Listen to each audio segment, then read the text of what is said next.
పాపంతో మరణిస్తే పాతాళమేనని,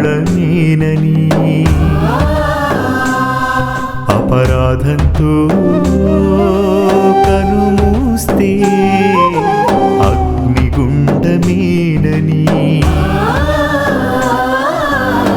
ప్రాణమిచ్చి పాపమంతా కడిగానుగా, వాక్యమిచ్చి హృదయ శుద్ధి చేశానుగా, పరిశుద్ధుడవై పరలోకం చూస్తావని, పరలోకం చేర్చుటకే వచ్చానుగా.